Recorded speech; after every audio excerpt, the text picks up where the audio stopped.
Les amis, bienvenue à vous sur ma chaîne. Je suis ravi de vous retrouver pour votre guidance du mois d'avril 2023.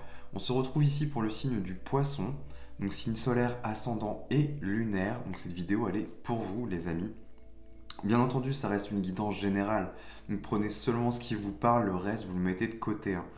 Ok. Alors j'ai déjà tiré votre jeu, je n'ai pas encore vu les cartes, donc je vais les découvrir en même temps que vous, les poissons. Donc on est parti, on commence avec vos influences.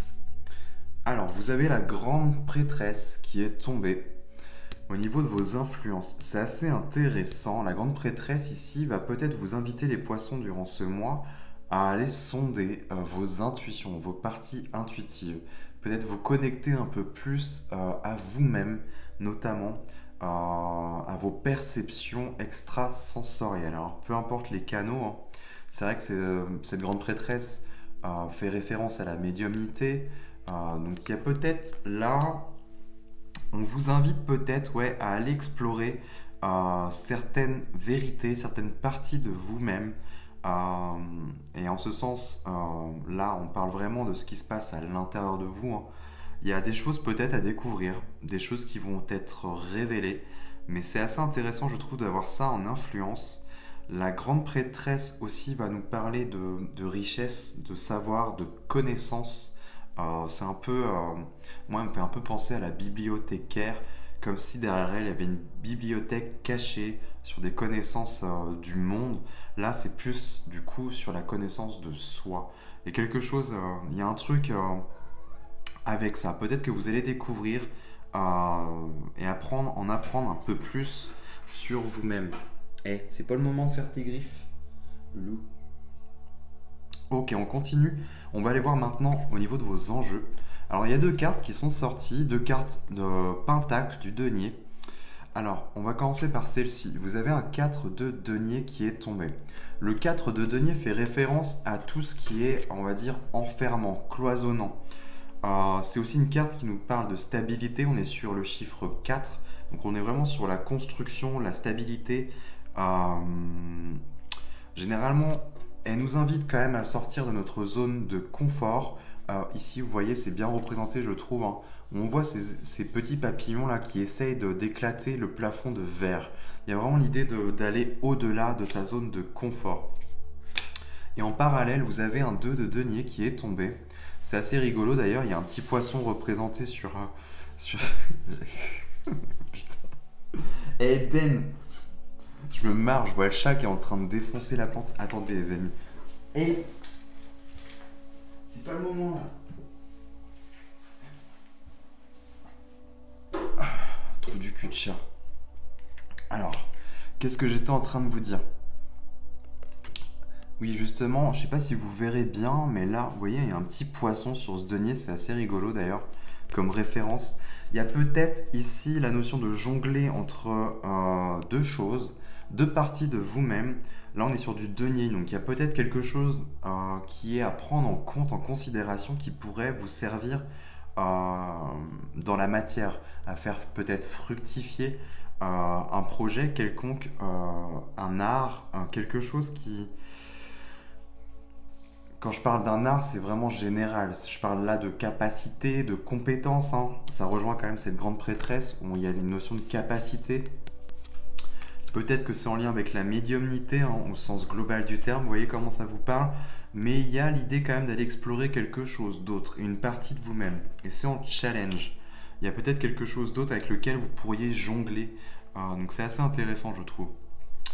On va aller explorer votre dos de deck, je ne l'ai pas fait, mais vous avez un 4 de couple là, qui nous parle d'inertie, d'apathie. Vous voyez, il y a un peu ce côté soporifique là. On voit une petite poudre blanche qui tombe dans ce verre où on se sent un peu endormi, un peu vaseux, un peu, vous voyez, un peu dans cette dynamique là. Derrière, vous avez le lion. Le 6 de bâton, pardon, qui est représenté avec un lion qui fait référence aux honneurs, au succès, à la réussite. Donc c'est plutôt intéressant. Je pense que vous allez réussir à vous sortir d'un ennui, d'une forme d'apathie, de cycle infernal. Derrière, on a la lune, on a des révélations qui vont arriver. Donc, et on a le monde. Donc il y aura des connexions, peut-être un nouveau réseau. c'est aussi à la fois une fin de cycle. Peut-être que vous allez réussir à casser un cycle et un schéma qui vous mettez dans une forme d'inertie et d'ennui. Et ce qui fait donc que vous allez arriver à clôturer une page et du coup à accéder à autre chose derrière. Ok, on va aller voir au niveau conscience ce qui se passe dans votre tête. Alors là encore une fois, vous avez deux cartes qui sont tombées. On en a une là. Donc c'est deux cartes de bâton. Donc ici, deux de bâton nous parlent de découverte, nous parlent d'une porte, d'un portail, de quelque chose qui... Voilà, on est sur une forme d'évaluation. Vous voyez, il y a une abeille ici qui a été sur la lune, les autres sont encore là. Il y a vraiment l'idée de projection, de se projeter dans l'avenir, de commencer à méditer, à réfléchir, à évaluer les enjeux, les tenants et les aboutissants. Comment je vais faire pour atteindre cet objectif-là? Comment je vais faire? Il y a vraiment cette notion de se projeter. On me montre une autre image où c'est une porte qui s'ouvre à vous, mais une porte derrière, elle est lumineuse, elle vous attend, c'est pour vous, mais c'est l'inconnu et vous ne savez pas du tout où ça va vous mener. Et là, du coup, il y a cette deuxième carte, cette de bâton qui nous parle là de confiance en soi. Le 7 de bâton, ici, j'aime bien comment elle est représentée. Vous voyez, il y a cette main qui essaye de protéger vraiment quelque chose de précieux. Il y a quelque chose en vous qui est peut-être à protéger. Là, il y a peut-être des craintes aussi, hein, parce qu'il y a une part d'inconnu. Donc forcément, l'inconnu, chez l'homme, ça fait peur. Mais pourtant, c'est quelque chose qui est propice pour vous, qui est lumineux pour vous et qui sera bien plus aligné. Donc c'est assez intéressant. Il y a peut-être l'idée de reprendre confiance en soi, là, et d'y aller, quoi, de partir à la découverte et de partir vers une nouvelle aventure. Tourner la page de quelque chose et voilà, tenter quelque chose d'autre, une nouvelle expérience. Je ne sais pas quoi, mais en tous les cas, on voit que c'est quand même dans votre tête. Ok. Sur l'aspect inconscient, ce qui va remonter, ce que vous n'avez pas encore conscience, les poissons, vous avez le magicien.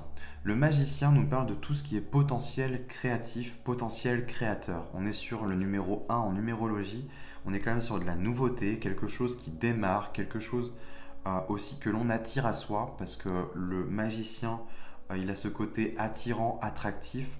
On va être un peu dans cette loi d'attraction. Je manifeste mes désirs et j'attire à moi ce que je désire tout simplement. Au-delà de ça, oui, ça parle, je trouve que ça rejoint un peu cette grande prêtresse que l'on avait tout à l'heure. Là où on va plutôt aller sonder, aller à la recherche de certaines vérités. Ici, avec le magicien, ça remonte et du coup, les capacités, elles sont là. Elles sont encore inconscientes, mais ça va remonter. Donc pour moi, vous allez mettre le doigt dessus. Il y a des capacités, des talents, des dons, peu importe ce que c'est. Peut-être des talents créatifs aussi, avec ce magicien. Mais ça va refaire surface et vous allez en prendre conscience. Ça va peut-être vous aider si vous avez peut-être un projet à mettre en œuvre. On le voyait là en enjeu, il y a quand même du denier. Donc peut-être que ça va avoir à faire à tout ce qui est aspect matériel, professionnel, projet, financier. Enfin, vous voyez l'idée. On va être plutôt dans cette dynamique-là, je pense. Là, on va finir avec la synthèse au niveau général. En synthèse, vous avez un 9 de bâton qui est tombé. C'est assez intéressant ici, on nous parle quand même peut-être d'une fatigue. Le 9 de bâton nous parle quand même de persévérer, de persévérance. Perce et tu verras. Donc ne lâchez rien. Je pense que vous êtes sur une bonne voie, une bonne dynamique. L'idée c'est de continuer ainsi. Le 9 de bâton aussi vous invite quand même à poser vos limites. On a cette louve ou ce loup blanc là qui vraiment qui est pas content et qui défend un peu son territoire. C'est pour ça qu'en ce sens on parle quand même de limites, de mettre ses limites, remettre des frontières qui sont saines pour se protéger soi. Ok, peut-être pour protéger ses idées, je ne sais pas, mais il y a quand même cette dynamique là. Ou alors il y a la notion de persévérer, d'aller au-delà des frontières et de vos propres limites, de vos propres limitations. Et peut-être que c'est ça l'idée, je pense. Il y avait l'idée de sortir de sa zone de confort. Il y a des choses qui vous appartiennent qu'il est peut-être temps de ressurgir, notamment avec cette grande prêtresse. Et on voit qu'il y a des capacités, des talents, des trucs, on dirait, à moitié cachés là. Et c'est comme si vous cachiez ça à vous-même. Je ressens un truc comme ça. Ok. Bon, j'en ai fini pour l'aspect général. On va passer là à l'aspect matériel maintenant. Alors, vous avez un roi de coupe. Ok, donc là, on rentre dans l'émotionnel. Une partie créative aussi, hein, avec le roi de coupe. Elle me fait un peu penser au pape, au hiérophant dans le tarot qui nous parle d'enseignement, d'être un guide spirituel. Là, avec le roi de coupe, on est quand même sur une certaine maturité, on a une certaine sagesse. Hop. On a une certaine sagesse, là, une certaine maturité sur le plan des projets, sur le plan professionnel. Il y a peut-être quelque chose à mettre en œuvre qui va du coup mettre en avant vos émotions, toute la sphère émotionnelle. Ça va être votre atout, justement. Donc il y a peut-être quelque chose de créatif en lien avec les émotions. Ça peut être aussi quelque chose dans la guérison, dans l'accompagnement, dans le bien-être. À voir, il y a toutes ces choses-là, hein, mais à voir, ça va peut-être vous aider. Mais il y a quand même des capacités là qui sont à remettre au goût du jour. Des trucs que vous avez déjà conscience, mais peut-être perdu de vue. Ok, on va aller voir maintenant la sphère émotionnelle. Justement, il y a deux cartes qui sont sorties. La combinaison est assez intéressante, je trouve. Vous avez, alors, pour commencer, la carte des amoureux, ici. Peut-être qu'on me parle de personnes, alors certains poissons qui seront en couple, là. D'une personne, alors je vais vous dire directement l'autre carte, hein. 5 d'épée nous parle généralement d'un entourage proche, ça peut être des croyances limitantes aussi, mais tout ce qui va être un peu projeté comme croyance et qui nous empêche de nous déployer, de prendre vraiment notre envol. Tout ce qui vient en fait nous limiter, nous raccrocher à la terre. Je vais vous la montrer un peu plus. Vous voyez, on a 5 fossiles là. Derrière un peu en ruine ou je sais pas quoi, il y en a une qui, voilà, qui est belle et tout, mais elle est reliée, elle est attachée, on voit pas trop ici hein, sur la vidéo, mais quand même je vous montre aux autres fossiles qui l'empêchent de vraiment prendre son essor et son envol. Et là avec l'arcane des amoureux, peut-être que c'est un partenaire, peut-être que tout simplement c'est vous-même avec vous-même, une partie de vous-même, du coup en ce sens des croyances qui vous empêchent d'aller vraiment capter et aller à l'essence de vos émotions. On a quand même la grande prêtresse qui vous invite à ça, hein, à aller capter vos intuitions. En dos de deck, on avait quand même là l'émotionnel qui était endormi.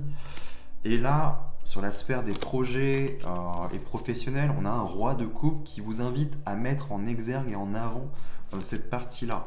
Donc je pense qu'il y a peut-être un petit travail à faire sur le plan des émotions. Ça peut... Alors attendez, oui, il y a aussi un autre message parce que c'est pas tout. Avec cet arcane-là des amoureux, on nous parle aussi généralement de choix. C'est une carte qui nous invite à faire un choix et c'est pas un choix des moindres, c'est le choix du cœur qui s'impose là.